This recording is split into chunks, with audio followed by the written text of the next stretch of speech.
अभिवादन स्वीकार कीजिए ब्रजेश मिश्रा का। और आप देखना शुरू कर चुके हैं द डिबेट। बहनों भाइयों, आज भारत में नया इतिहास रचा गया है। इंडियन कॉन्स्टिट्यूशन में एक नई हिस्ट्री क्रिएट हुई है जब एक आदिवासी समाज की महिला भारत के सर्वोच्च पद पर आसीन होने जा रही हैं। द्रौपदी मुर्मू चुनाव जीत चुकी हैं और वो देश की 15वीं राष्ट्रपति हुई। अपने आप में ये एक बेहद महत्वपूर्ण उपलब्धि है कि समाज के सबसे निचले पायदान की, वो भी आदिवासी समाज की महिला, और उसे भारत की राष्ट्रपति। ये अद्भुत है। और ये सब कब पॉसिबल है? डेमोक्रेसी में। इसलिए मैं कहता हूँ डेमोक्रेसी बहुत ही खूबसूरत चीज़ है, किसी को कहीं से कहीं पहुँचा सकती है। हिंदुस्तान का बादशाह, सम्राट, राष्ट्रपति का पद अब द्रौपदी मुर्मू के पास है। यही खूबसूरती है लोकतंत्र की बहनों भाइयों, जो तमाम चीज़ों से परे भारत को दुनिया से बिल्कुल अलग स्थान रखती है। आज की परिचर्चा इसी विषय पर।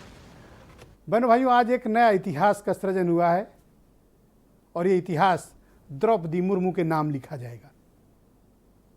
जब भी भारत का इतिहास लिखा जाएगा, द्रौपदी मुर्मू का नाम विशेष तौर पर उल्लेखित होगा।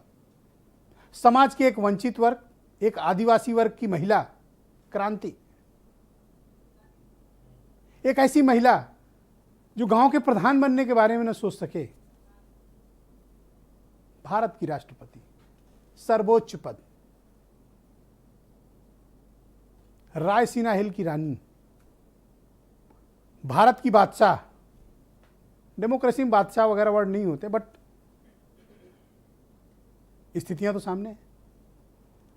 यह इतिहास का सृजन हुआ है। और यह कब संभव है? जब जनता के द्वारा जनता का राज हो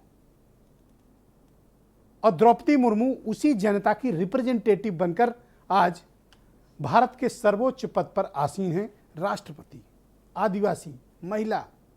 सोचिए संघर्ष, सोचिए कि सपने, सोचिए कि उम्मीदें।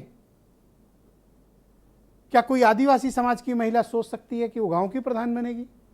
द्रौपदी मुर्मू भारत की राष्ट्रपति बन गई। यह असीम गौरव का क्षण है भारत के लोकतंत्र के लिए। पार्टी की नीतियों से अलग, विचारधाराओं से अलग कौन किसका प्रत्याशी है, इस पे जाना ही नहीं चाहिए। राष्ट्रपति सबका होता है। एक आम आदमी का भी राष्ट्रपति, एक खास आदमी का राष्ट्रपति। हमारी देश की राजनीतिक व्यवस्था से एक अलग व्यक्तित्व का नाम है भारत का राष्ट्रपति।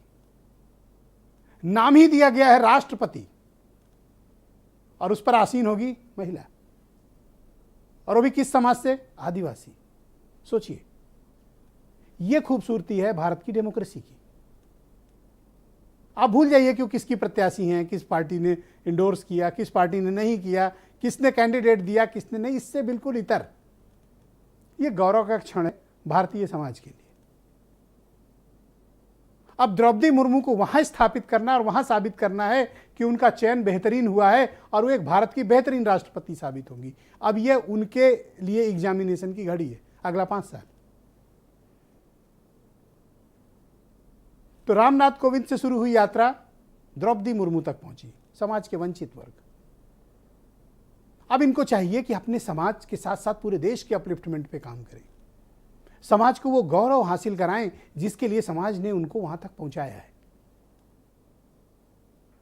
यही तो ताकत है भारत के लोकतंत्र की, और यही ताकत है हमारे जनतंत्र की, यही ताकत है हमारी व्यवस्था की। हम राजनीतिक मतभेदों से अलग, भारत का राष्ट्रपति एक अलग कृतित्व, अलग व्यक्तित्व, अलग शान और अलग सम्मान का प्रतीक होता है। कभी भी पॉलिटिकल पार्टी से जोड़कर भारत के राष्ट्रपति को नहीं देखा जाना चाहिए। बहनों भाइयों, बहुत ही पवित्र पद है ये। इस देश ने बहुत कुर्बानियां दी हैं। इस मिट्टी में सबका खून शामिल है। यही कारण है कि दुनिया में भारत की हस्ती नहीं मिटती है,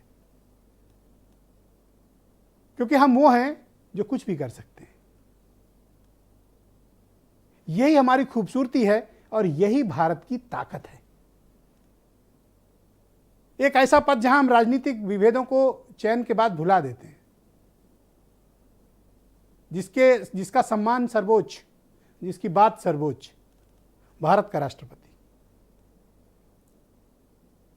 जब भारत में यह व्यवस्था हुई तब शायद ही किसी ने सोचा होगा कि कोई आदिवासी समाज की महिला 100 कमरों से ज़्यादा वाले मकान में जो भारत की शान समृद्धता का प्रतीक बनकर उभरा है, राष्ट्रपति भवन, वहाँ पहुँचेगी। द्रौपदी मुर्मू पहुँची। और बहनों भाइयों, मैं फिर से कह रहा हूँ कि ये बहुत ही गर्व का क्षण है समाज के लिए, महिलाओं के लिए, आदिवासी समाज के लिए, पिछड़ा समाज के लिए। अब बारी द्रौपदी मुर्मू की है कि अब वो अपने जीवन के और अपने देश के सर्वोच्च पद पर आसीन हैं।